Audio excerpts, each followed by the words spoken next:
Okay, guys, welcome back to Let's Get Freaky podcast. Very excited for our guest tonight, guys. We have got Thomas Gill with us. How are you, sir? Welcome to Let's Get Freaky. I'm very well. Thank you for having me. I'm excited to have you, man. What part of the world are you in right now? Savannah, Georgia. Ooh, beautiful. Yes. Well, I No, absolutely love it. Love it. Been here since I was about 9.5, almost 10 years old, and wouldn't want to live anywhere else. yeah, that's awesome, man. There's something special about loving your home, like loving where you're from, where you live. It's a special thing, man. Sure. So Sure. How now where are you from? Where are you broadcasting from? So I am right now. I'm in the UK. I'm in Dorset in the UK. But Okay. I'm actually from Essex, which is right next to London. So Yes. I'm an Essex boy. But I'm in I say I'm only 2 hours away from London, so I'm not too far from where I'm from. But I would like to go I've to. never been where you are, but I really, really like London. Come over, man. Come over. Yeah, I may do it. I may do it. We'll Yes. go to the pub. We'll have a good time. We'll go to some spooky locations. We've You got a could few. take me to some cemeteries I've never been to. Absolutely, man. Yeah. That would be There's very cool. a lot of haunted history in London and all over the UK. I know everywhere in the world. There's haunted Sure. history everywhere. But I want to get to the US. That's the goal for me, man. Well, you come to Georgia and I'll play host. Let's go. Let's go, brother. So you're a psychic medium and an author. Uh-huh. I'd like to go to the start of your journey, if you don't Okay. mind. Where it all Sure. began for you with the paranormal. Where did it start for you, man? My very first paranormal experience actually took place the same day that I found out my father had passed away. My mother and I was homeschooled. We lived in Halifax, Nova Scotia, and we were having a really good day, reading poetry. And my mom was quite an academic, and she was actually from about 70 miles north of London, and but she had moved to Halifax as a child. Met my father; he was a sailor from Georgia, and they got married and stayed in Halifax. But he was a photographer. He had been a photographer in the military, in the Navy, and then he was photographer freelance. Um, and one day we were having this wonderful day, and we got a knock on the door. Um, I didn't go to the door with her, but I heard them speaking, and I got curious. I looked around the corner and saw she was speaking to a policeman, and there was a Coast Guard gentleman with her. I didn't know he was Coast Guard at the time. I was too young. She invited him in, and they sat her down and basically told her that my father had jumped off of a lobster vessel, that he was aboard taking pictures. Um, there was a tourist boat that had gone past them. The water was really rough that day, and they had actually suggested that none of the tour boats go out, but this one did. A boy fell off, and in the North Atlantic, your little life preserver jacket's not going to do you any good with those swells and things like that. And my father was a very, very strong swimmer, and he watched for as long as he could. He's the one who called man overboard, and then he just couldn't stand and watch, so he jumped in to try to help the boy, and neither of them were seen again. Oh man. While that is being told to me and my mom, I had a vision, and I was there. I could taste the salt. The water hit me in the face, and I watched it happen. And I watched my father fall into the water and swim as hard as he could toward the boy. And I don't know if it was from his eyes or if it was third person. It's kind of runs together at this point. Um, but it was like one moment he could see the boy, and the next minute the boy was gone. And he could see him, and then he couldn't. And eventually, um, he was just under the water. And when I sort of came out of I call it a trance, but it couldn't have lasted very long because the policeman and the Coast Guard gentlemen were still there. My mother had yet to sink in. She was still very much in denial that it was going on, but it felt like I had been there for 20 or 30 minutes, and I'd seen the whole thing. And that was my first vision. And when, with the loss of my father, my mom not having any family in Halifax anymore, parents had passed, we moved to Georgia because that's where dad was from. It's where his family was. And that's where she could have help with me. And unfortunately, his passing affected her so negatively that she, at a very young age, was in a nursing home and passed in 1980, just from, she mourned herself to death. And so my uncle, Jasper was his name, and he tried to be the surrogate father and was a wonderful, wonderful man, but he wasn't dad.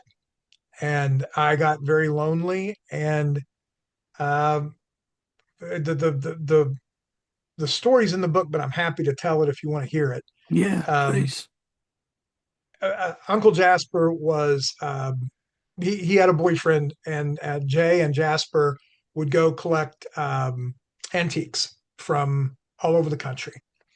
And they went to Appalachia. They went to a place called Huntington, West Virginia. It has a little antique district.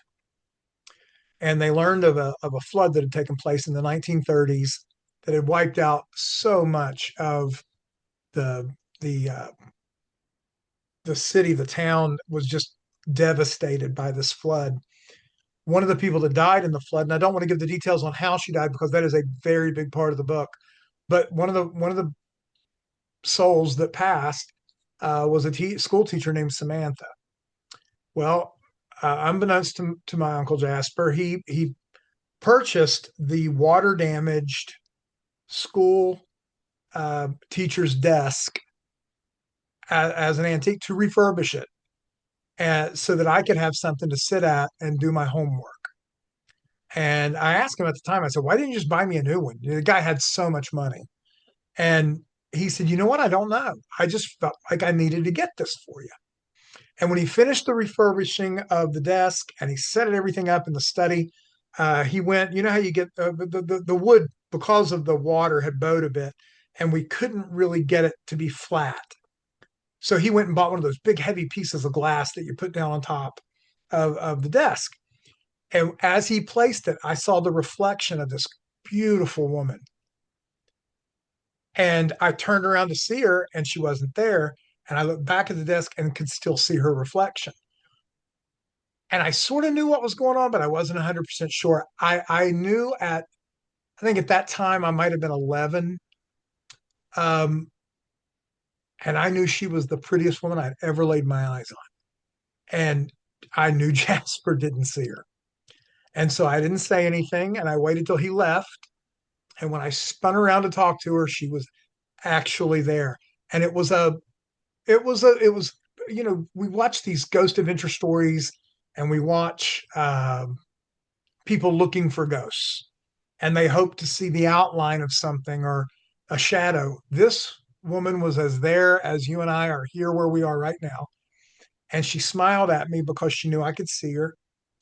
And for the next 43 years, she was the best friend I've ever had in my life. Wow. Yeah. Oh man. So that's an introduction to that, my first vision, and then my first paranormal. And I guess I was too young to question it very much. I was very lonely, so I was very eager for somebody to talk to that wasn't my uncle Jasper. And here was this school teacher, which at this point I'm no longer homeschooled because he's got me in public school and things like that. And I didn't fit in well because I'd been, my elementary years were in a homeschooled, and then I had a long layoff from school when mom got sick, and so she kind of helped me. She was a tutor basically. She was my homeschool teacher, and she enjoyed it. And then, but then the older I got, she stayed the same age. So by the time I was 29, 30 years old, we were very close to the same age, and I I've always and to this day considered her my life partner. Wow. So how could you communicate like we're communicating now? It was just like a Just nat. exactly. There's no difference whatsoever. I Wow, didn't have to wait. I say this in the book, and I want to reiterate it for your listeners. I'm not a psychic that goes on television and says, I am getting a J name. I want to clarify. I am in awe of Tyler Henry. I'm in awe of John Edward. Um, but that's just not what I do. That's not who I am. That's not what my talent is. I couldn't help a police officer really unless a spirit came to me and said, "Hey, I have a story for you." And if they did that and I wrote the story down, I could take that story to the police or whatever. But I don't get the vibes and things that those gentlemen do. Um, but I can sit and talk to them. And that's what I do every day. I take a stroll to a cemetery and I sit down on a memorial bench or something. I look out at all the headstones and I say, "Good morning. Who would like to tell me a story?" And someone always comes forward, and I take them home with me and I hear their story and I write their story. And that's what this first book is. It's a number of the journals that I'd taken from the dead. Wow, man. So when the spirits come to you, are they coming to you in like a solid form Oh yes, yeah. every There's time? no every time. I can tell you what they ate. I can tell you. There's a story in my book about an Irish gentleman named Jimmy. We called him Jimmy the Grunt. He worked for an organized crime group out of Chicago, and but he passed away in Savannah. And when he's there, when Jimmy is around, I know it before I see him because I can smell the alcohol in his breath. Wow, man. So these spirits like stay interacting with you. It continues after you meet Correct. them. Well, yeah, What? yeah, unless they feel like that's their story and they're done. I've Okay. had a couple that are just, I just wanted to get this off my chest. I need, and typically when I talk to a spirit, it's they've got a specific story. They don't. This is something I don't know that people understand, and this is I find it frustrating when I watch ghost hunting television shows, which I like a lot. But one of the big things they'll do is they'll talk into their EVPs and the spirit boxes and things, and they'll say, "How did you die?" I don't want to talk about that. That's all anybody remembers. When you die, the only thing did you hear about, Billy? Yeah, he got hit by a car. Well, did you hear about Sharon? Yeah, she died of cancer. Nobody ever remembers what you did when you were alive. If they do, it's not for very long. Hmm. And so they don't want to talk about how they died. They don't even remember it usually, unless especially if it was something sudden. Now, if it was a long sickness or something like that, but they don't want to discuss that there's a story, something about their life they want people to remember. They want their family to know. And so that's what they want to talk about. And when they do, I write it down. And if they feel like, okay, that's it, now I can rest. My family knows this story. Hmm. I'll never see them again. But then on occasion, I'll write somebody's story and then they'll still stick around. Samantha is a perfect example of that. Samantha told me her story when she was very young. She's the second vision I had. When she told me her story about dying in the flood, I was there. I watched it happen. I saw her die. I saw her take her last breath. And yet she stayed with me because there were a number of things that Samantha had to do on her side that made her feel like, okay, now it's time. I can let go and I can move on. Wow. So she needed to communicate that to someone. Yes. Oh, man, I've got so many questions, brother. Ask So, away. wow. So when you have these connections, is it always in a graveyard? Does it have to be in that setting, or could it happen anywhere? It can happen anywhere. I prefer to initiate it. If Hmm. I've kind of got this rule that they understand now, and that is that I have to come looking. I don't need them showing up at the house uninvited, and I don't need to be spoken to when I'm trying to rest. Hmm. I'm a bit of a hermit, but at the same time, I like my quiet time. And if I were to just open myself to it, I would never rest. I would never ever be alone. Yes. And I like being alone. That's sort of who I am. Hmm. So when I go to the graveyard, and but like you said, it doesn't have to be a graveyard. For instance, Savannah, there's not an inch of Savannah that there's not a body buried somewhere. It's the only city in the country where a battle has been fought in Savannah at every in every war, whether it be the War of 1812, Spanish American War, Civil War, Revolutionary War. All of them had battles in Savannah, and I've said it many times. Savannah doesn't have graveyards. Savannah is a graveyard. So Hmm. I can meet people walking to the graveyard, but I prefer to let them know, okay, I'm open now. Who wants to tell me a story? And that way it's a little more controlled. Interesting. Yeah, because that's a question I often ask mediums and psychics is like, can you switch this off? Because that must be so difficult if you're, and a lot of mediums will say this when they're laying in bed at night, they will get visitations. And Mm-hmm. that for me, that seems that would be very overwhelming, like, I, yeah, I tell you, man. So I've had this has been years and years ago, but I have had spirits that were impulsive and were aggressive. And when I wouldn't speak to them, or when I didn't feel that their story was proper, I when sometimes they brag. Sometimes it's not they want to get something off their chest. Sometimes they want, for instance, someone who committed a crime who wanted people to know I did this. Well, I'm not going to entertain that. hmm. And this particular spirit came to me in a lucid dream.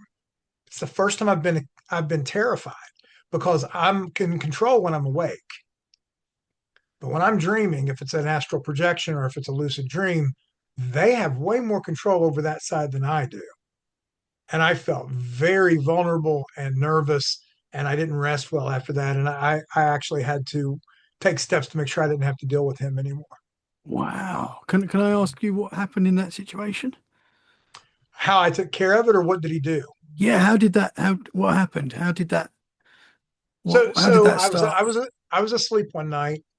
He had come to me wanting to tell a story that was just it was terrible. He was a very bad person, and he was as bad on the other side as he was when he was here. And when I refused to write the story, because I'll tell you this, I don't write while I'm talking. They go home with me. They sit in my study. I don't pick up a pencil or open my laptop while they speak because I don't want to miss anything. I want them to know that they have my full attention. I don't want to see an email pop up. Anything. I want to give them my undivided attention. And he was sort of insisting that I write while he was talking so I didn't forget anything. What he described to me was he was it was nothing sexual or anything. He was just so violent, and he was so proud of his violent nature. And he took a couple of lives, and he never got caught. And he wanted the families to know he did it. And he was kind of Wow. bragging about it. When I said I wasn't interested, he wouldn't leave the house. And Samantha used to laugh at me because I said I like ghosts and I like my house, but I don't want to live in a haunted house. And she said, but I live here too, and I'm a ghost, so you do live in a haunted house. But I guess the word haunted is a little subjective. I like the spirits being there, but I don't want to feel afraid. And he made me a nervous wreck, even though he was on the other side. And you think, well, he can't really do anything to you. But I wasn't going to glorify what he had done when he was on this side. And Hmm. so I'd gone to sleep one night, sleeping pretty well, and I knew I was dreaming. It was a lucid dream. I knew it was a dream. I was aware of what was going on, and he showed up. And he kept trying to drag me to watch him commit the crime. And I didn't want to see it. And I saw part of it against my will. And I woke up in an absolute sweat. And I told Samantha, I said, that's the first time in my life I've been haunted. And so she worked with me, and I'll just go ahead and say it. She knew a spirit who had been into I don't want to say black magic, but definitely voodoo and things down in New Orleans, and she had lived in Savannah, and Samantha went to her, and they sort of educated on me on how to get rid of him. Nothing that I've ever had to do again. It's been so many years ago, I don't remember all the steps, there were a lot of candles involved and the salt and the sage and all the things. And then they showed me really how to take control so that never happened to me again. And so I keep Wow. my house very, you have to be invited. I said I don't deal with vampires. I deal with ghosts. But if I Mhm. don't invite you in, you can't come in. Yeah. Man, so was he kind of like becoming like an attachment? Well, he wasn't an attachment because he wasn't a demon. He Hmm. was a he was a jackass. He was just a jerk of a person.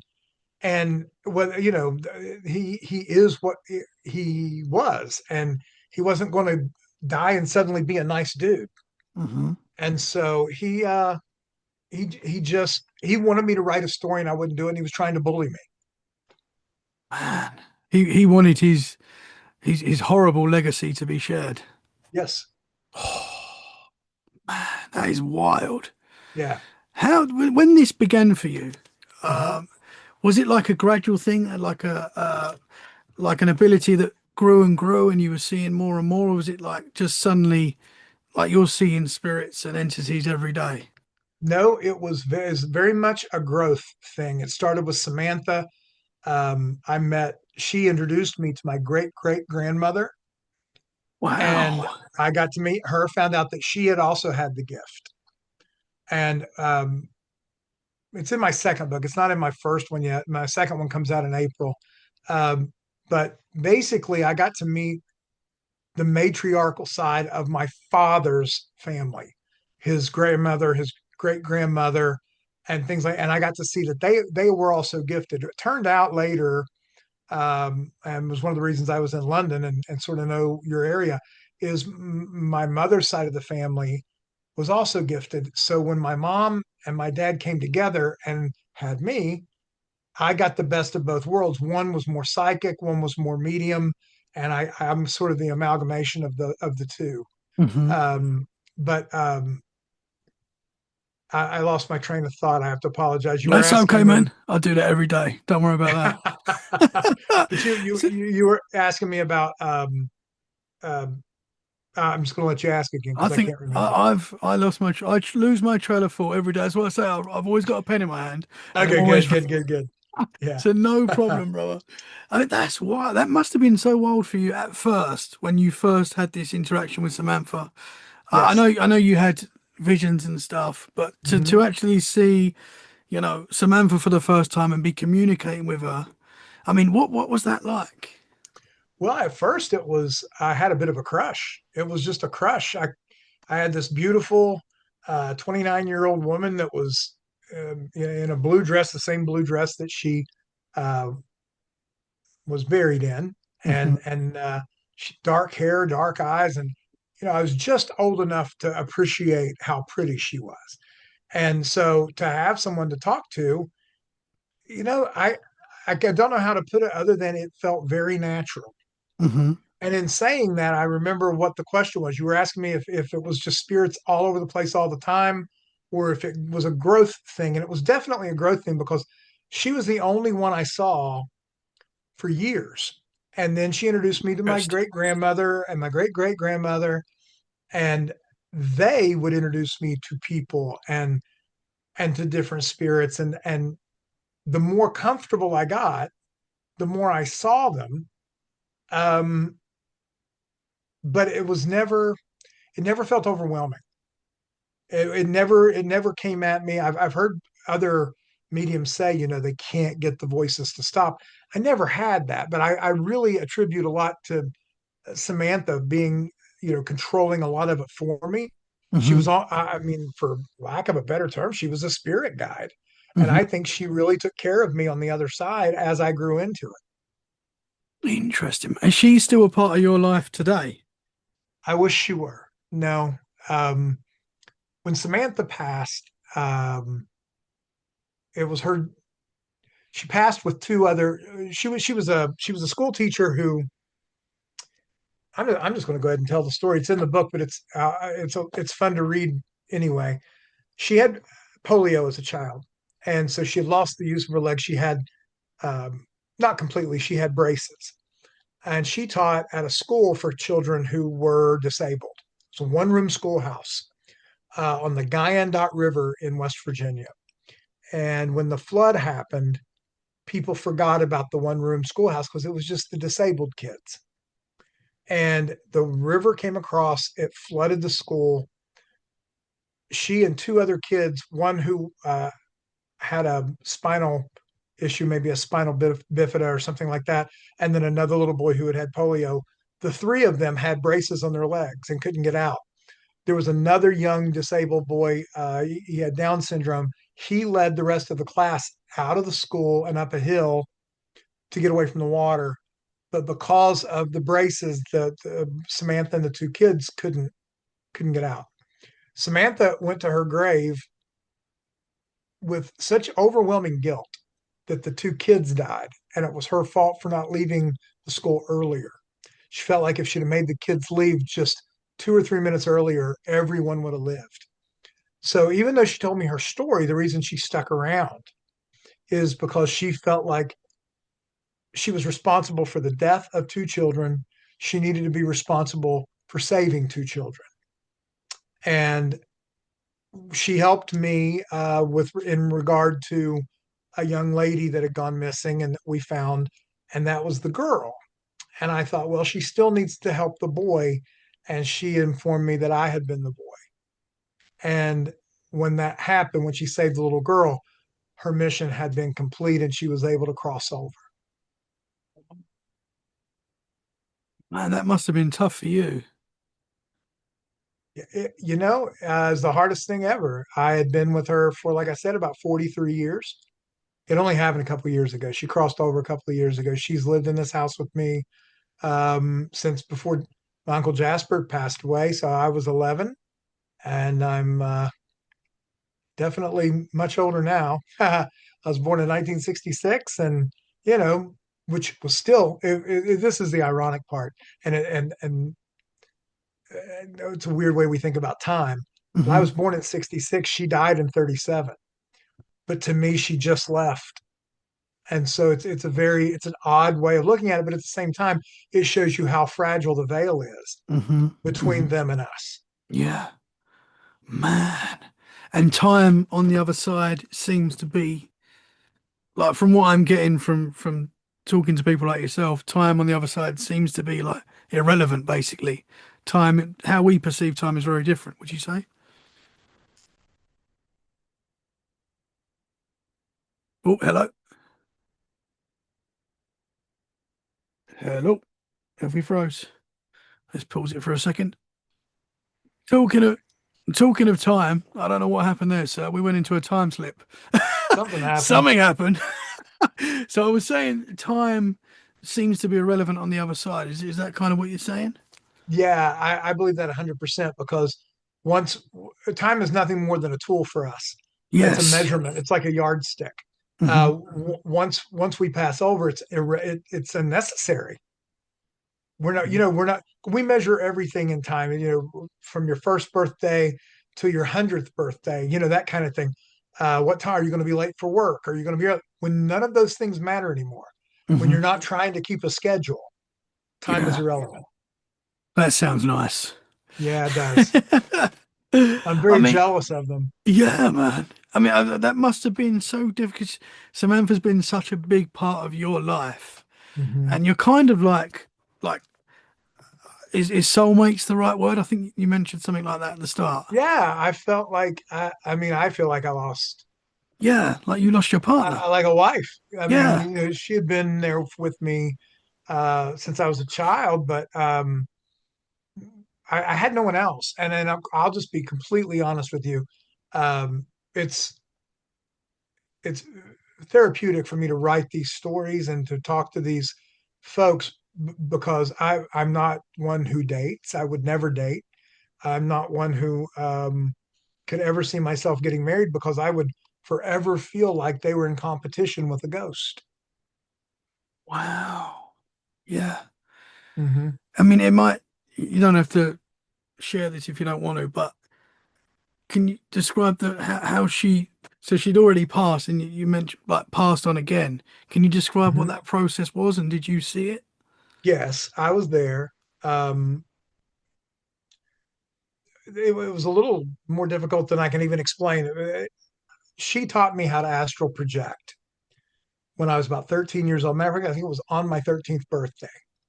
And it was something that we would do so that I would feel, I felt a little guilty that she was always having to come to my side to see me. And she said, well, let me show you how to come to my side. And it took me years before I got it really, really down. She always had to talk me through it. She was always that voice telling me how to breathe and things of that nature. And I'd go to the other side, and I'll be honest with you, where time doesn't exist on the other side, neither does age. When you're over there, you are you. You are that spirit, and that spirit is not confined to the age of our skin. And so we were absolutely, for lack of a better term, a couple when I could be on the other side. And until on this side, I got old enough.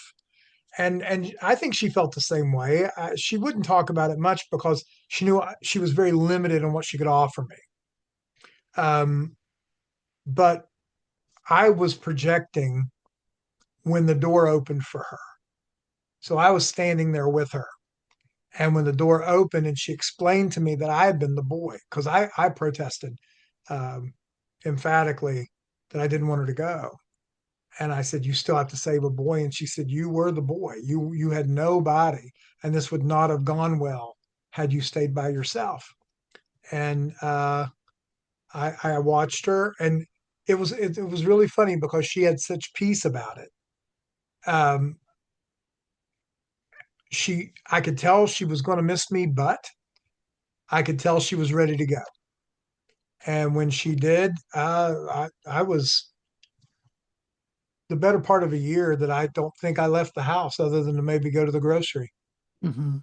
Hmm. It was very hard on me because, again, I'm not somebody with a lot of friends. I don't have company. She was Hmm. always there, and when she was gone, that's the loneliest I've ever been in my life. I didn't think I could get any lonelier than when both my father passed and my mother was sort of put away. Um, but this was that times 100. Oh man. So can you not communicate with her at all now? No, no, I've tried. And she's the first and only um, person I've ever taken flowers to their headstone, Hmm. and that's what I did. I took a trip to West Virginia where she was buried. She's in a place called Bayless Cemetery, and I go there and I'll take flowers, and I've never done that for anyone, not even my mother and father. Um, but for her, there's I don't know if she can see me doing it. It's really funny. We think the veil moves and we can see everything on the other side, but there's another veil, Hmm. because the ones that are here, the ones that we do watch for the shadows, the ones who do speak through EVP, they haven't moved on. Once they moved on, we don't know what that is after they're gone. Interesting. Hmm. Would you say that she's gone to heaven? Yes, I absolutely believe that. And in heaven, we can't communicate with our loved ones anymore once they're I in think heaven. I believe, which I know this is a little awkward for psychic mediums a lot of times. I believe the Bible. Hmm. I study it. I don't just study it. I study about it. Who Hmm. wrote it? When they wrote it? What was going on when they wrote it? What influenced what? Um, and I absolutely do not believe that it's a metaphorical book. I believe it is an absolute look into spirituality. I Hmm. think that people fear spirituality, so we say, "Oh, it's poetry," or it's a metaphor. It's not a metaphor. They're telling you what they see in the spirit realm, Hmm. and I believe the scripture that says that once you're there, all the tears are wiped from your eyes. You don't have any sad memories, and so they're no longer trying to communicate with us. I think when they want to communicate with us, we feel that. Hmm. But once they've crossed over and everything is perfection and they understand everything, they're just waiting on us to get there and understand it with them. Hmm. Interesting. So once you pass, there is. as you said, another level Yeah, where we're waiting to go, to move on to heaven? Or you think sure. this is why some of the spirits are like stuck in that? What would you call it? What would you call that level? I wouldn't call it a limbo, but I definitely would call it a waiting place. And I tell you why, because I do believe in God and everything, but I also believe very, very, this is not just a belief. I know this, whether anybody else knows it or not. If you have a mission that has not been completed, if you were born for a specific purpose and you didn't get to accomplish that purpose, you are, people fear the word reincarnated, but that's exactly what it is. You are born again so that you can finish why you were here to begin with. Because the body might be gone, but that spirit still exists, and that spirit's mission didn't change. Hmm. And so I believe that you're put where you need to be. Samantha was not reincarnated, but she was sent as my spirit guide. I think that's a possibility. I Hmm. think some are reborn. I think especially like the very young kids that pass, who never had a chance to do what they were meant to do. I don't think there's very much lag time in their passing and their rebirth. Hmm. And then that eventually that mission is going to get met. Then when they die in a time that they're supposed to die, they can move on. Hmm. Interesting. Yeah, that makes a lot of sense. They've got Mm-hmm. unfinished business. Yes, and that's the reason. And there's a big part of my book. The central theme of my book in Act Two is a young man that I had met named James, who was crippled, absolutely crippled, with phobias, every phobia that you can imagine. And it was because once I went and spoke to him, his parents asked me to speak to him. Um, he had been reincarnated 6 times and could remember how he died every single time. And so Whoa. he was afraid to get out of bed. And this child was 8 years old, 8 years old and afraid of food and afraid of water and afraid of just everything. And, but when he would speak to me, he spoke to me like a grown man. It was actually a little bit disturbing how that this little frail boy that didn't want to get out of his bed because he was afraid of everything Hmm. was an orator. He could tell you a story unlike anybody I've ever seen. And he told me, he said, "Do you want to hear how I died the first time?" This is 8 years old. And I said, "Of course." And he told me the story, and he said it with such clarity. And, of course, I'm trying not to. Samantha was with me at this point, and I'm not writing anything down, and she could remember everything that she heard. And then he looks at me and smiles. He never saw her. He didn't know she was in the room, but he looks at me and smiles and he says, "I need to rest a moment, but then I'll tell you the second way I died." And it was a completely different. The second version of his death was he was a Viking, and he told me everything that happened during a very bloody campaign and how he died, and he and his whole crew on their way home. No 8-year-old kid can come up with this story. And his Wow. parents had contacted me because they had heard some things about me, and they'd asked me to come to the house and to speak to him. And I'll never forget this. It was the moment that I was pretty clear on reincarnation. I sat down and he said, "Are you going to interview me?" And I said, "Well, typically I only interview ghosts." And he smiled at me, he touched my hand, he said, "Mr. Gill, I am so many ghosts." Whoa.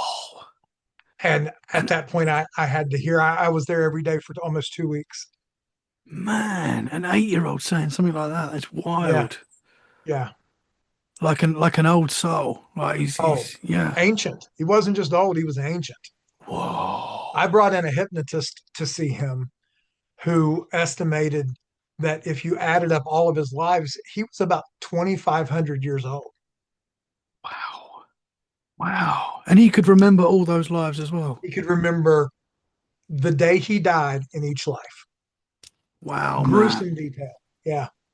That is what I mean. You hear these cases of children that remember other lives, Yep, and can remember like houses that they've lived in the past and can describe yes, the houses, and they've actually they go there and they prove that they can actually remember have these memories and it's right. And how can you explain that for a skeptic? Like, that's exactly right. how can you explain that? And Wow, with every one of those cases you're describing, and with James included, as they got older, they forgot. And interesting. yeah, James did as well. Once he told me all the stories, and he felt like he'd been heard, he was able, and again with the hypnosis and things like that, he went through therapy.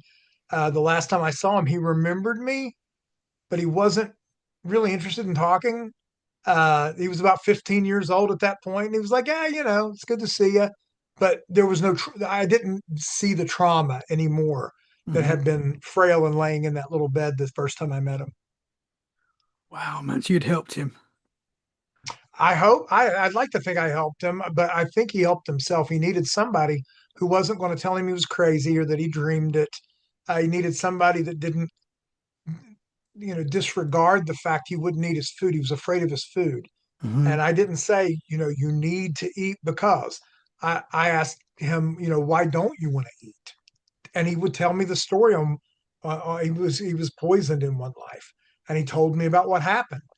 And Man, I would reason with him. Do you think your mother would do that to you?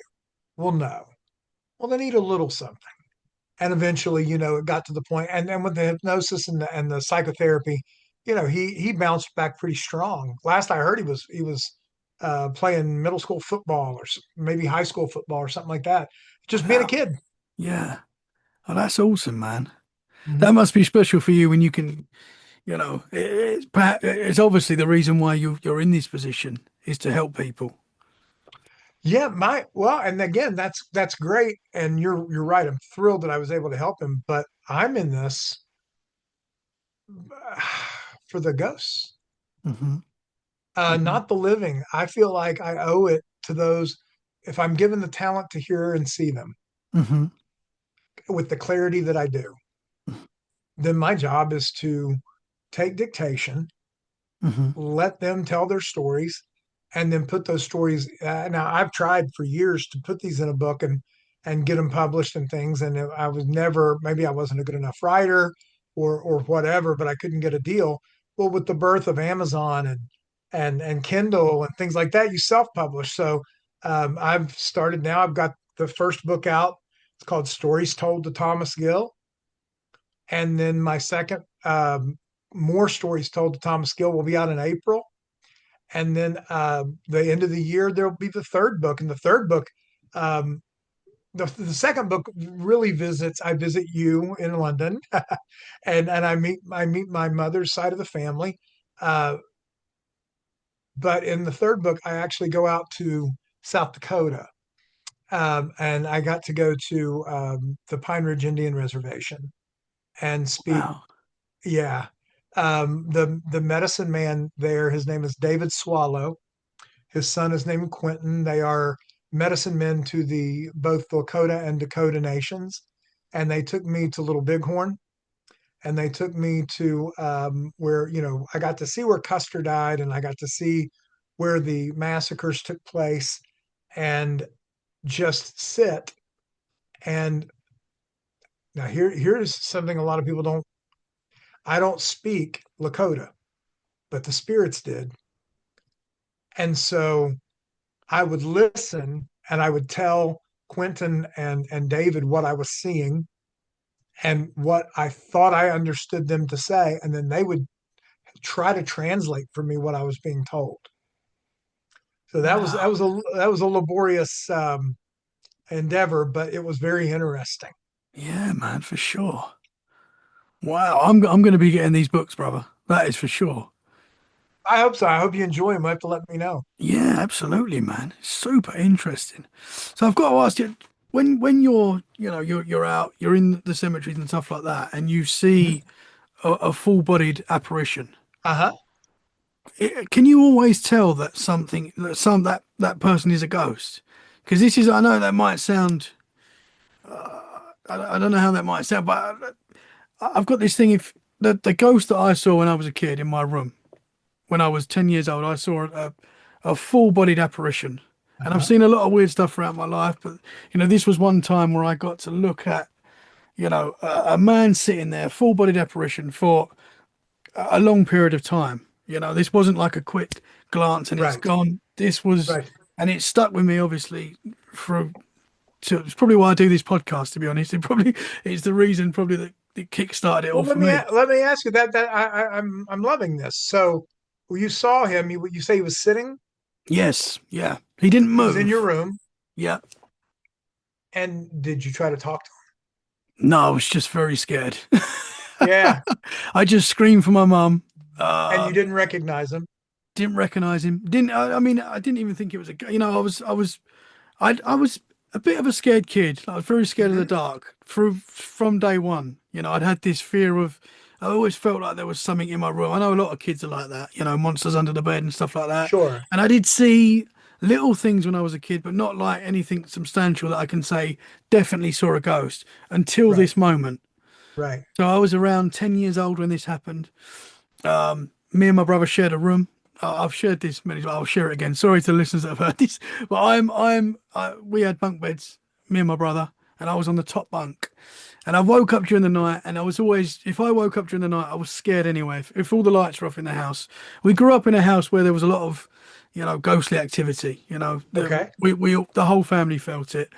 If I woke up during the night, I was straight in my mum and dad's room in their bed. That was, and they were kind of getting sick of this at this time and trying to stop me from doing that, trying to keep me in my room.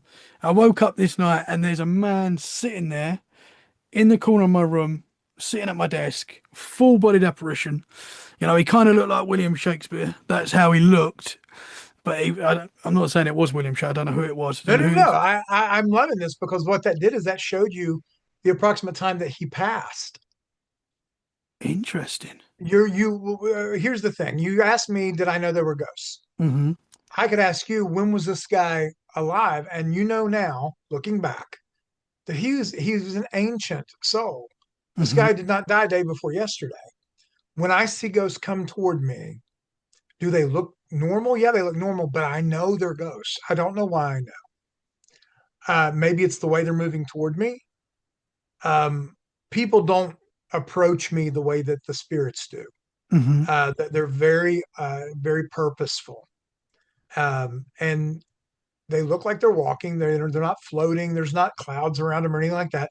But they're looking at me and they're walking toward me. And um, most of the time they're smiling, but not always. And but I just know. And Hmm. for you to look back and go, he looked like William Shakespeare. Well, that tells me you're looking at someone that was probably from the 1600s. Hmm. Hmm. Yeah, yeah. I could see like he's like his clothing. He had like this old brown suit on, boots. Very yeah, very much. Whenever I see a picture of William Shakespeare now, it kind of Yeah, it sort of takes me back to that guy. Even though it wasn't, I'm not saying it wasn't William. I don't know. It might have been William Shakespeare, but I don't think it was. right. Uh, but there was a lot of that house was full of activity. There was a lot of things going on. It wasn't Interesting. always negative. We had good times. We was there for quite a while. It wasn't always like bad times, but there was, especially in the night for me, like I was always very scared. And my Sure. my mum, my dad, my brother, when we left that house, we all said like, I remember my dad saying, glad we got out of that house. There was a weird vibe there. It was not far from a graveyard, like literally very close to us was a graveyard, so it might have been something to do with that. We're also not sure if the lady that lived there before, her husband may have passed in the house. We're not sure. We Okay. think that's possible. But yeah, this guy, I only ever saw him once. It was like a one-time thing that I saw this particular spirit entity, and never saw him again. But I saw him all night. Like my mum came in the room, and I'm pointing to the corner of the room. There's a man in the room. There's a man, and she's gone over to where he was, and I can't tell you if she's gone through him or anything like that, but she couldn't see him. And she came back to me and she was like, "There's no one in the room." She'll every time she hears me talk about this, she apologizes. So don't need to apologize anymore, Mum. It's okay. I'm over it. Well, let me throw this out at you because I think this is important. Because you felt like this is something that you've now dedicated a large portion of your life toward. And Yeah. this is something that affected you. And I want to say this. He didn't show himself. You saw him, which means you have the gift too. Interesting. There is no, because had he drawn power from something so that you could see him, she would have seen him too. Interesting. He would have been visible to whomever because he had, become metamorphosized there in the room with you. But nobody can see him but you, Hmm. which means your eyes were open, which might be why it clicked in your brain that you need to keep looking. Interesting. Okay. I have had other experiences and seen other things, not quite as strong as that. I would say that's probably the strongest Right. spirit I've ever seen. I have woke up during the night and seen like the shape of someone standing there and stuff like that. Mm-hmm. And I've seen other weird stuff, but that was like the big moment for me. I would say I've always believed in this stuff, even before Sure. that experience, you know. But that Mm-hmm. sort of like certified it for me. That was like the moment that I was like, ghosts are real, basically, you know. And it has, Absolutely. I find it so fascinating. I find it so interesting, you know. And I talk to guys like you that see these things like ghosts every day, you know. I mean, all my experiences have been kind of scary, you know. It's something that I fear, you know. I don't want to ever wake up and see something there again, you know. Well, let me Um, ask you, why would that? Okay, I'm not trying to no, turn it's this cool, into a man. therapy It's session, cool. It's but cool. um, but Yeah. why would that scare you? I don't know. I just get very scared by it. I don't know what it is. I mean, I find it fascinating. But I don't know. It's a good question because, you know, I would say you have the gift, you have the interest, hmm and if you see something, whether it be a shadow figure or whatever, hmm I would take a deep breath and not do the stereotypical ghost hunter thing and say, "Who are you? What do you want? How did you die?" Keep calm hmm and say your name, introduce yourself, and say, "What's your name? Is there anything you'd like to tell me?" And just be quiet. Don't do anything else. And if you hear clearly in your head what they're telling you, if it's not audible to your ears, but you feel it and you know they're talking to you, then that's how you talk back. And maybe the fear will leave. And maybe the next time they will speak to you audibly and you'll get more and more comfortable. Because I'm telling you right now, unless it's a demon, there's nothing to be afraid of. hmm hmm And if it's a demon, Interesting. you don't have to wonder. You do Yeah. not have to wonder. Yeah. You'll know it. You'll feel it immediately. Have you come across demons? I have. I'm happy to say only one time, and it was directly connected to the young man James I told you about. The same demon had followed him through every single life. It was responsible for every death that he had experienced. And being able to follow up on that and him being able to realize this is the day the demise of every single one of my lives took place because of this one thing that happened. And we were able to get to the bottom of that. That's one of the reasons he was able to move on, to start healing. So you came face to face with this demon? Yes, I projected along with Samantha and a Baptist minister from Savannah. We all projected. The boy was in a coma. He was about to die. He was on a ventilator. He had a feeding tube, and we were trying to keep him from going through this again. We didn't want him to be born again with yet another thing to be afraid of. Hmm And so we went with him and saw what was going on, and we battled. I'll call it battle. It sounds more adventurous than it was, but we fought for him, and what we did is we showed him what was taking him down.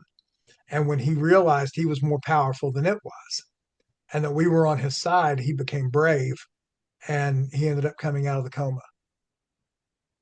Wow. Can I ask you what that how that demon presented itself, what it looked like?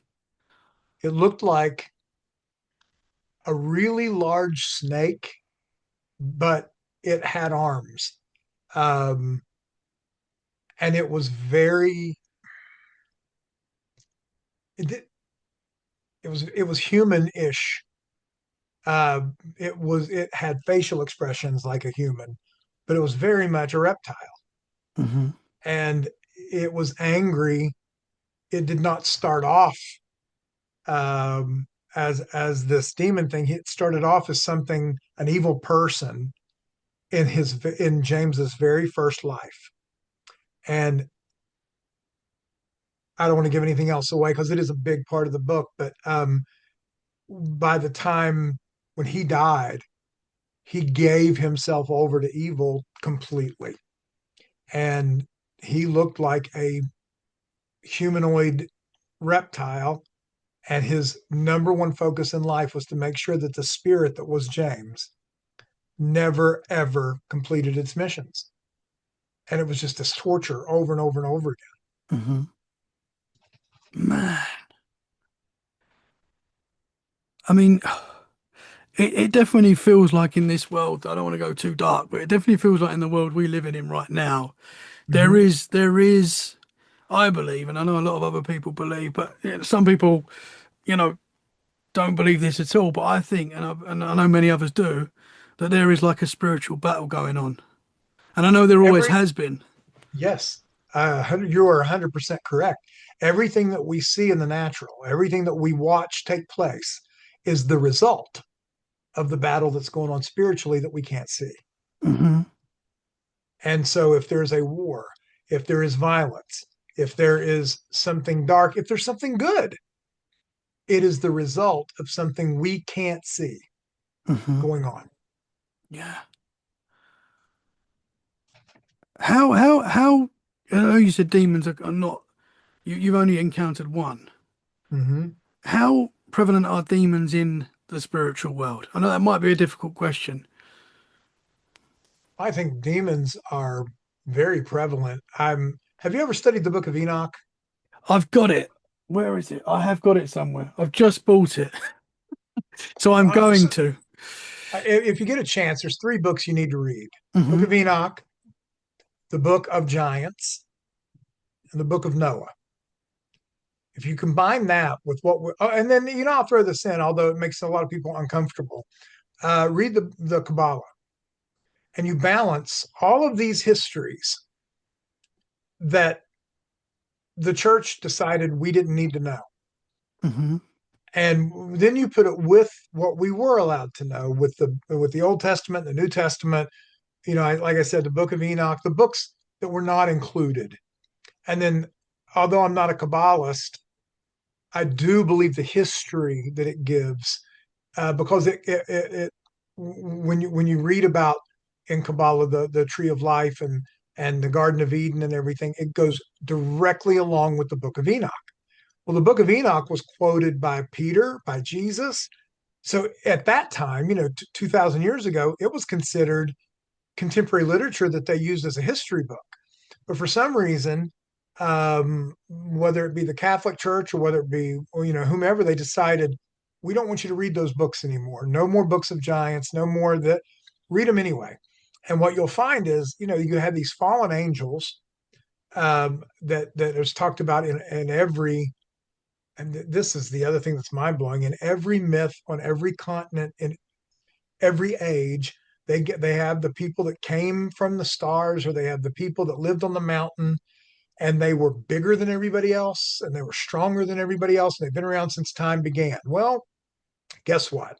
The Book of Enoch explains exactly who all those people were, whether they were Greek or whether they were Roman or whether they were from Samaria or wherever.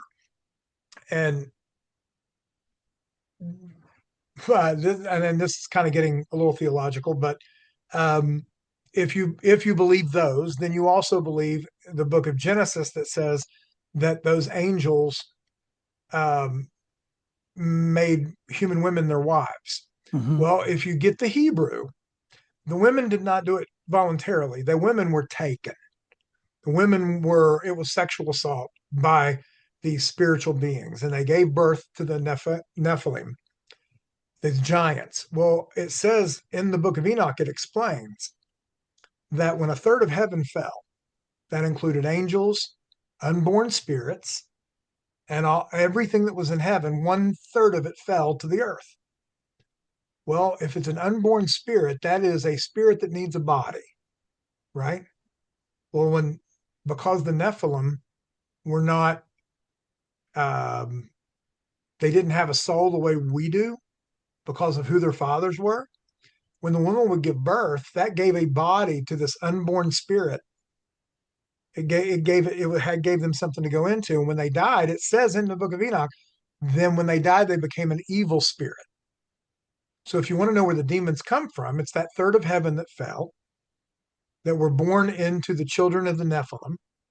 And when those people would die, they can't go to heaven or hell. Judgment day hasn't happened yet. So they're right here with us, battling to be born again, battling to have their say so, to get their kingdom back. And we watch it with human eyes manifest in an earthly realm. Yeah, that's so interesting. This world is a lot more spiritual than a lot of people think it is, I believe. You know, Mm-hmm. we're constantly good and evil is it's around us the whole time, as you're saying. Why do you think this might be a difficult question, but why do you think the church took the Book of Enoch and said we don't need to know about this? Why do you think that is? I think there's a number of writings. Some of them were books, some of them were letters, some of them were just phrases they took out. I know that in the Dead Sea Scrolls, the only one of the Dead Sea Scrolls that we got verbatim was the book of Isaiah. All the rest of them had changes and things like that. I truly believe that I'm not trying to offend anybody who's Catholic. That's not at all what I'm trying to do. But Catholicism, especially when your church becomes its own country, is very political. And I believe politics demands control. And the only way if you don't control the people, which I mean, we know we've seen it, we see it in history with everything from the Islamic Crusades that took over Jerusalem, and then the English Crusades and the Vatican Crusades that took over the Muslims, and you've got everything was religious, but it wasn't.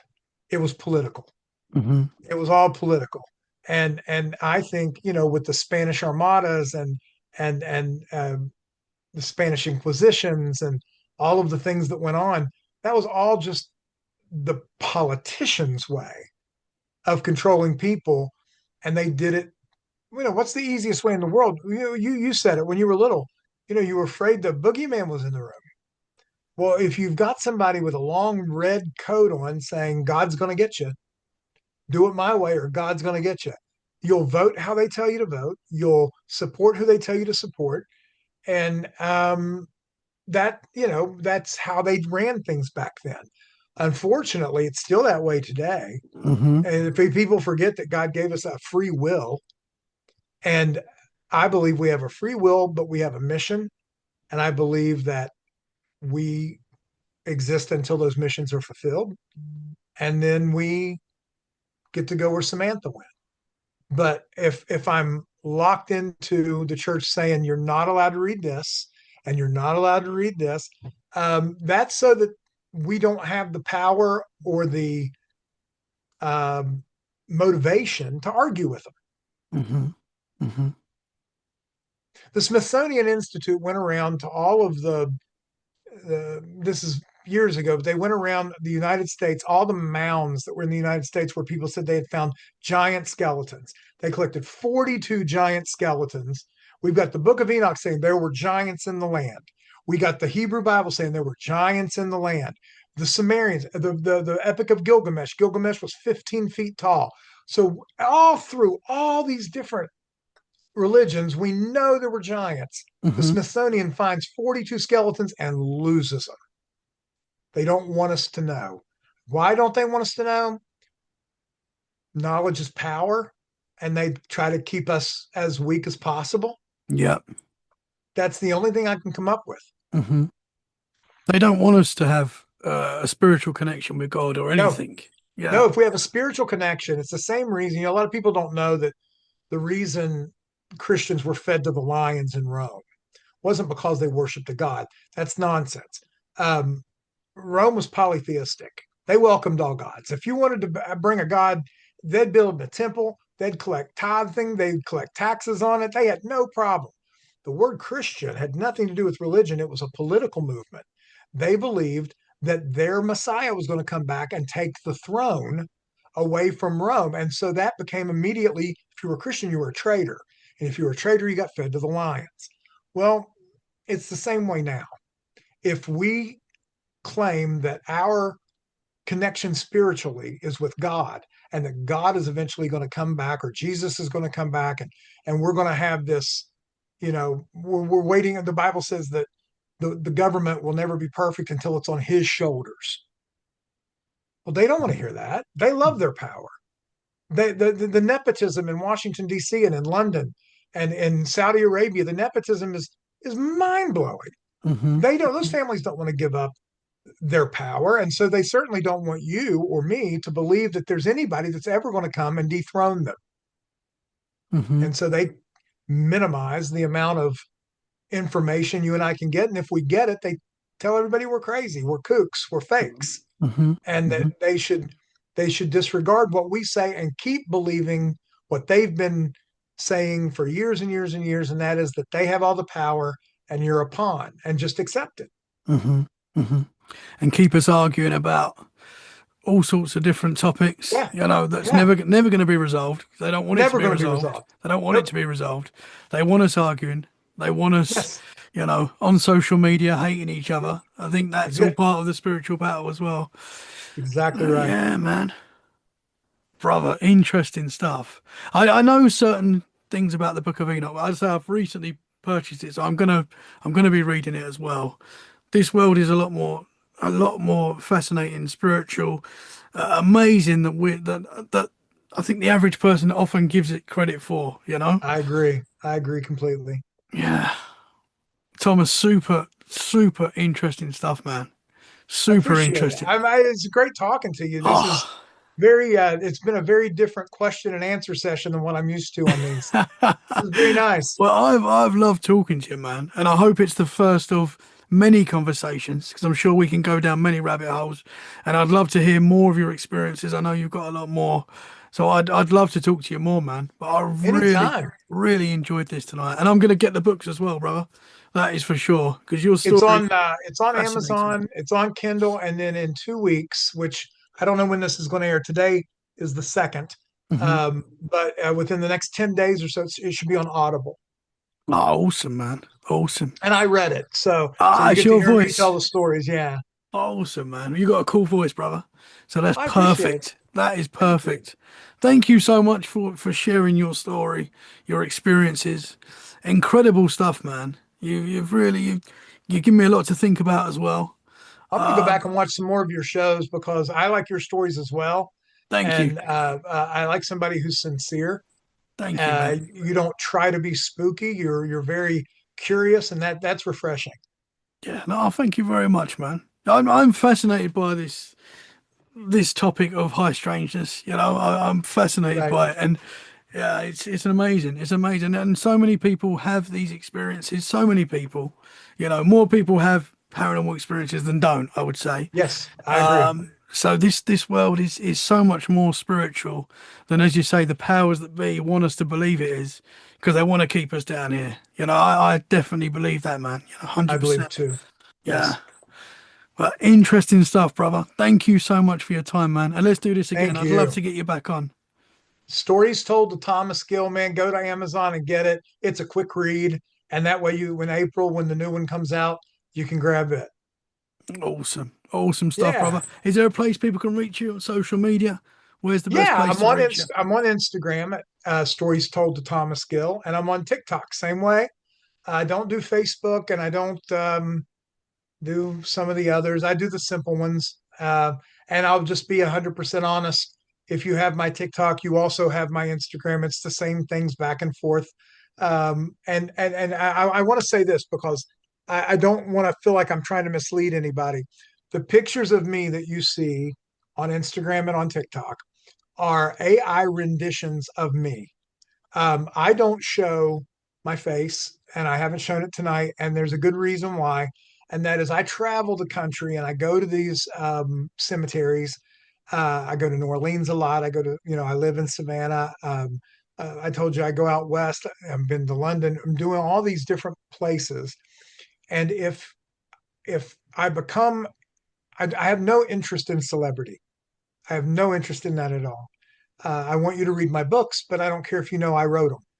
Um, and I don't want to be interrupted if I'm having a conversation with someone you can't see, or if I'm, walking and talking to myself and someone recognizes me. I don't want to be stopped for a selfie, and I Hmm. don't want to be interrupted, and I don't want someone to ask me for a reading because I don't do that. I don't do tarot cards or anything like that. So I'm very I guard my identity. Hmm. And so I would love to hear from people and have more followers and things. But what you see on social media is absolutely um, it's me with some AI tweaks so that I can keep my anonymity. Hmm. Absolutely, man. Yeah, that's understandable. Absolutely understandable. I thought of another question. Can I ask you quickly? Sure. I know he's gonna round it up. Oh, you're good. Have you been in a situation where you've been with another um, medium or psychic that can see the same spirit that you're seeing? I was with a woman who claimed she was very talented and wanted to go through a home with me. And I told you, I don't go looking for ghosts. I invite them and they show up. So I went into this home and I made the invitation and no one came forward. I saw no one. She saw tons of people, according to her. Um, I didn't, I to this day don't know whether or not she was just a fraud, or maybe she's more talented than I am, or maybe she can make them come forward, whereas I don't even try that. Um, but that's the only time. And it kind of made me not want to do it again because I spent more time questioning whether or not she was really seeing anything than I did enjoying the atmosphere. There could have been someone there, and I felt like she blocked me. Hmm. So Interesting. normally it's just me. Interesting, man. Yeah, sorry, I just had to throw that one out there. I was meant to Yeah. ask her, but maybe the spirits that you're communicating with, as you say, it's a part of their journey. Maybe you have to have that interaction because you have to, Right. help them move on, whatever that Yeah. reason is. That's what I believe. That's exactly what I believe. Interesting stuff, man. Well, I'll probably think of more questions, so I'm going to have to get you back on if that's okay. Anytime. I really appreciate your time tonight, though, brother. Thank you very much. Links to your Thank you. books and your social media will be in the show description, so people can go and follow you and get your books right now. Thank you very much for your time, sir. I really appreciate it. Been great, man. Great talking to you. Thank you, brother. Guys, thank you so much for listening to Let's Get Freaky. If you've enjoyed this episode, share it where you can. That is a great way to support the podcast. And we'll be back very soon for more freaky conversations. In the meantime, stay safe and keep it freaky. Bye for now. Thank you very much, sir.